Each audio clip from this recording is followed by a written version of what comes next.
GST সংস্কার করা হয়েছে, কিন্তু এই সংস্কারের ফলে কি হচ্ছে? মোদী সরকার কি এবার কোথাও গিয়ে ক্ষতির মুখোমুখি হতে চলেছে? কারণ 2025-26-এ প্রায় 3,700 কোটি টাকা রাজস্ব হারাবে কেন্দ্র।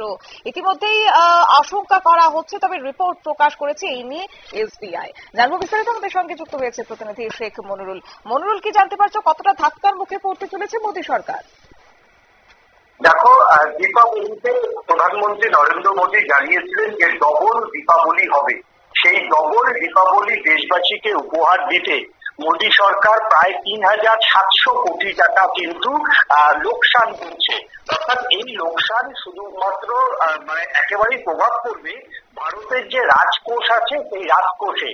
2025 থেকে 2026 সালের যে অর্থবর্ষ, সেই অর্থবর্ষে এই রাজস্বে ধাক্কা খাবে বলে কিন্তু সতর্কবার্তা দিয়ে দিল স্টেট ব্যাংক অফ ইন্ডিয়া। এবং স্টেট ব্যাংক অফ ইন্ডিয়া তাদের যে রিপোর্ট, সেই রিপোর্ট আজকেই প্রকাশ করা হয়েছে যে মোদী সরকার 2025-26 অর্থবর্ষে কোথায় গিয়ে ধাক্কা হতে চলেছে।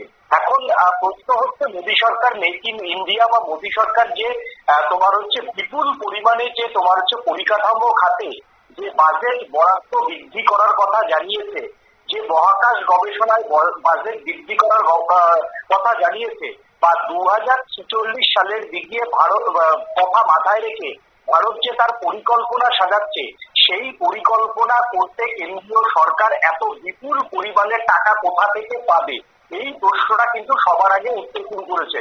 অর্থনীতিবিদদের একাংশের মতে যদি বিশ্বব্যাংক সহ অন্যান্য সংস্থাগুলি থেকে ঋণ করে নিয়ে দেশের পরিকাঠামো বৃদ্ধিতে মন দেয়, তাহলে কিন্তু এটা একটা সুদূর প্রসারী অর্থনীতিতে প্রভাব পড়লেও পড়তে পারে। কারণ সেই সঙ্গে তাহলে মানুষের আয় বাড়াতে হবে, এবং আয় যদি বাড়ে তাহলেই রাজস্ব আসবে, আর রাজস্ব আসলেই কিন্তু যে ঋণ, সেই ঋণ কিন্তু মেটাতে পারবে কেন্দ্রীয় সরকার। না হলে অচিরেই যদি 2047 সালের পরিকল্পনা শুধুমাত্র বিশ্বব্যাংক সহ অন্যান্য ব্যাংকগুলি থেকে যদি ঋণ নিয়ে করতে চায়, তাহলে কিন্তু এটা 2035 থেকে 2036-এ ভারতে কিন্তু এর একটা অর্থনীতির মন্দার প্রভাব দেখা দিতে পারে বলে কিন্তু মোদী সরকারকে সতর্ক বার্তা দিয়েছে দেশের বিশিষ্ট অর্থনীতিবিদরা। ধন্যবাদ। আপনারা শুনলেন, অর্থাৎ দীপাবলির আগে একটা জিএসটিতে সুখবর দেওয়া হয়েছে সাধারণ দেশবাসীর জন্য। সেই জায়গা থেকে কিছুটা হলেও আর্থিক ক্ষতির মুখে পড়তে পারে মোদী সরকার। 2025-26-এ প্রায় 3,700 কোটি রাজস্ব হারানোর রিপোর্ট এই মুহূর্তে এসবিআই এর পক্ষ থেকে প্রকাশ করা হয়েছে। এতে করে প্রত্যেকটি রাজ্যের রাজস্ব ব্যাংকে যে একটা ধাক্কা পড়তে পারে, সে নিয়ে কিন্তু এবার অর্থনীতিবিদরা আশঙ্কা প্রকাশ করছেন। নিয়ে নিচ্ছি ছোট্ট একটি বিজ্ঞাপন বিরতির, সঙ্গে থাকুন।